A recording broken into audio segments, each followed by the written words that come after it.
Olá, tudo bem? Eu me chamo Adson Burial Zanuso, sou missionário da comunidade católica Shalom, sou seminarista e hoje a gente vai refletir poucos versículos do Evangelho de Marcos.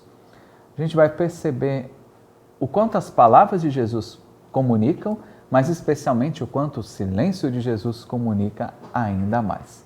Eu te convido a pegar sua Bíblia no capítulo 8 do Evangelho de São Marcos, nos versículos 11 a 13.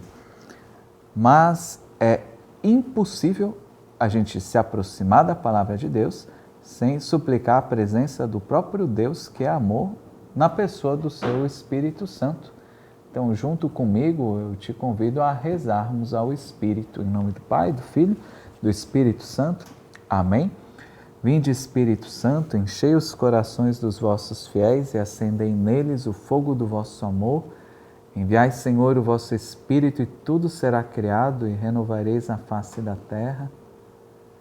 Rezemos, ó Deus, que instruístes os corações dos vossos fiéis com a luz do Espírito Santo.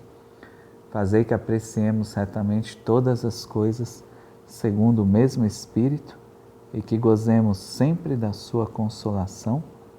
Por Cristo, Senhor nosso. Amém. Versículo 11. Saíram os fariseus e começaram a discutir com ele.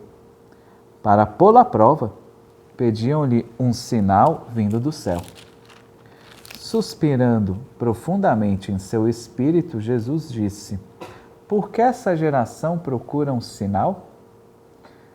Em verdade vos digo que a esta geração nenhum sinal será dado. E deixando-os, embarcou de novo e foi para outra margem. Palavra da salvação, glória a vós, Senhor. Aqui a gente já vê Jesus numa das discussões que ele tantas vezes tem ao longo do Evangelho com os fariseus. A gente muitas vezes tem uma visão dos fariseus como sendo aqueles que pedem para o povo fazer uma coisa, mas no seu coração fazem outra, que desejam com que a lei seja seguida até as últimas instâncias, né? E era o papel deles. Naquele tempo, no contexto judaico do momento, os fariseus eram exatamente aqueles que guardavam, que tentavam fazer com que a lei fosse o mais plenamente vivida. A lei que foi dada a Moisés tantos anos antes e aprofundada no século VI antes de Cristo, essa lei era, e depois revista na reconstrução do templo, na volta da Babilônia, mais ou menos nos anos 500 antes de Cristo, essa lei era um sinal do relacionamento do povo com Deus, especialmente de Deus para com o povo. Essa lei, ela precisava ser cuidada, ela precisava ser cumprida, porque também o quanto mais zelo se tivesse para cumprir essa lei, mais se conseguiria ter a resposta benéfica de Deus para com o povo. Existia muito forte esse contexto. Se o povo é fiel à lei, existe uma possibilidade de bênçãos, existe uma possibilidade de uma vida feliz. Se o povo não é fiel à lei, existe uma possibilidade de grandes catástrofes para o povo de Israel e como de fato iam acontecendo ao longo da história. E aqui os fariseus, eles já tinham discutido com Jesus lá no início do capítulo 7, né? Quando Jesus vai falar: Este povo honra-me com os lábios, mas o seu coração está longe de mim. Em vão me prestam culto, as doutrinas que ensinam são apenas mandamentos humanos. Depois Jesus ele vai falar sobre o puro e sobre o impuro, que acabavam sendo grandes pedras fundamentais nessa discussão para viver a lei. A lei também determinava se tu podias te contaminar, ser impuro e ter que passar por um grande processo para poder ter a tua purificação, ou se você conseguia se manter puro, tranquilo, num relacionamento com Deus. Aí Jesus discute com eles e aí ele vai para o exterior, ele vai para o território pagão e cura a filha de uma mulher fenícia, e depois ele cura um surdo em território estrangeiro. Depois ele multiplica os pães no território estrangeiro. Ou seja, ele faz um monte de milagre lá e volta para Israel. E quando ele volta, o que ele recebe? Os fariseus. Ou seja, ele recebe um ambiente não acolhedor, um ambiente em que foi necessário que ele escutasse e interviesse. Mas é interessante nós virmos o que os fariseus começam a discutir com ele. Para pô-lo à prova, pediram-lhe um sinal vindo do céu. Como Jesus fazia muita coisa que era contrária à lei, contrária aos ensinamentos daquela época, ele diz, mas Jesus, se você realmente é alguma coisa assim muito importante, faz um sinal vindo do céu. E colocaram à prova porque eles desejavam mesmo que Jesus respondesse, para pelo menos ou ficar mais tranquilo ou perseguir e matar o rapazinho, como acabou acontecendo ao longo da história. Então eles pedem um sinal vindo do céu. É interessante porque o sinal do céu é uma das coisas mais vistas durante o Antigo Testamento. Se a gente vai pegar lá em Daniel 7, no versículo 13 e 14, a gente vai ver que no dia do julgamento final, segundo a tradição judaica, vai vir sobre as nuvens do céu um ser como o filho do homem, ou seja, humano e divino. A ele foi otorgado o poder, a honra e o reino, e todos os povos, nações e línguas o servirão. Seu império é um império eterno, que jamais passará, e seu reino jamais será destruído. Logo, se esperava que se Jesus falasse ou apresentasse um sinal do céu, eles poderiam dizer, esse aqui é o Filho do Homem. A esse nós podemos seguir. A esse que contradiz também a lei, é possível de ser seguido. Se Jesus não apresenta um sinal do céu, eu não posso seguir essa pessoa. E ela tem que viver as punições que a lei exige. Principalmente, a principal punição é o apedrejamento e a morte de alguém que se faz como Deus. E se a gente vai pegar lá o capítulo 2 de São Marcos, quando a gente vai ver a cura de um paralítico, a gente vê que o próprio Jesus fala para os fariseus, por que pensais assim em vossos corações? Quando ele, no versículo 5, ele diz para o paralítico, teus pecados estão perdoados.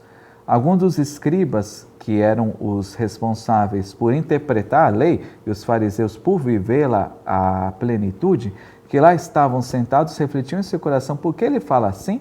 Ele blasfema, quem pode perdoar os pecados a não ser Deus? Quem se fazia como Deus, quem nominava o nome de Deus, porque Deus era o Todo-Poderoso, aquele que escolheu Israel, mas aquele que não era concretamente possível de ser nominado, mas sim de respeitado, honrado e amado. Quem nominava já exigia a sua presença, e nominar também significava possuir. Como Deus é sempre maior, era impossível possuir Deus, e quem nominasse Deus já era digno de morte. Imagina quem perdoa os pecados. Aí os fariseus falaram, ô Jesus, eu não estou aqui para saber, para ter uma relação com você. Muito menos para pensar que você vai fazer alguma coisa muito bela para mim. Eu só quero saber, tu é ou tu não é o Filho do Homem? E é interessante que Jesus, suspirando profundamente em seu espírito, disse, por que essa geração procura um sinal? Em verdade vos digo que essa geração nenhum sinal será dado. Se a gente vai lá pegar na cena da crucifixão de Jesus, no capítulo 15 de São Marcos, no versículo 30, a gente vai escutar o seguinte, os transeuntes injuriavam-no meneando a cabeça e dizendo: ah, tu que destróis o templo, em 3 dias o reedificas, salva-te a ti mesmo descendo da cruz. Era exatamente um sinal. Se Jesus desce da cruz naquela hora salvando, meu amigo, esse cara aí tem que ser o Filho do Homem. Quando a gente vai olhar aqui, Jesus diz, voltando ao Evangelho de hoje: em verdade vos digo que a esta geração nenhum sinal será dado.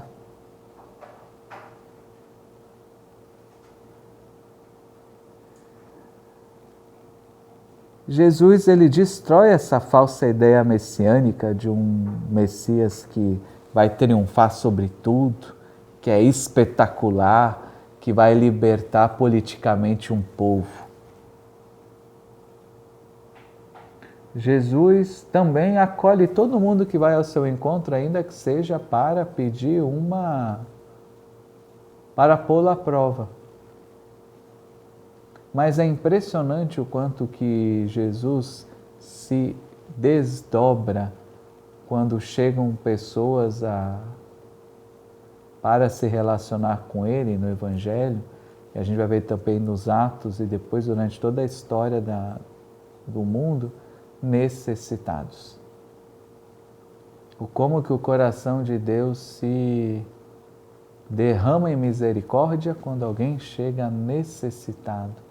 Quando alguém diz: purifica-me, cura-me, eu necessito de ti.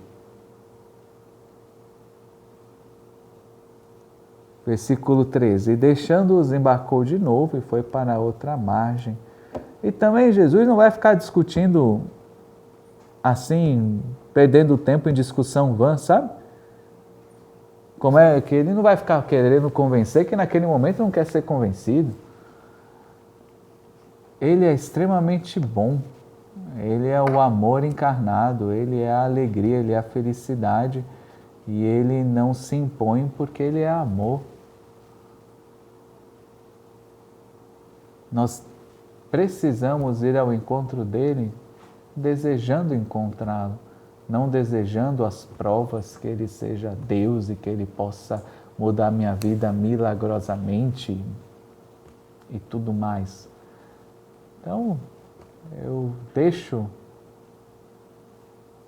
depois desse momento em que a gente aprofundou a palavra de Deus, né?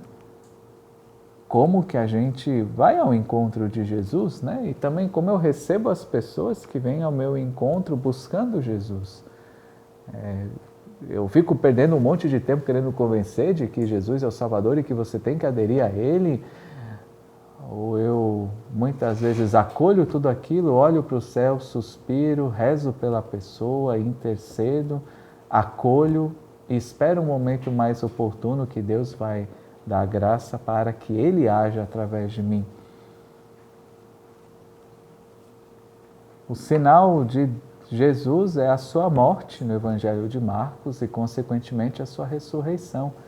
Que nós o ajudemos e que essa oração ajude a ti e a mim a viver esse processo de irmos com alegria, mas necessitados ao encontro de Jesus. E acolhemos com alegria qualquer pessoa que venha ao nosso encontro buscando Jesus. Aqueles necessitados e aqueles como os fariseus que só querem um sinal, mas que vão sair frustrados nesse momento. Que Deus nos abençoe. Ótimo dia. Shalom.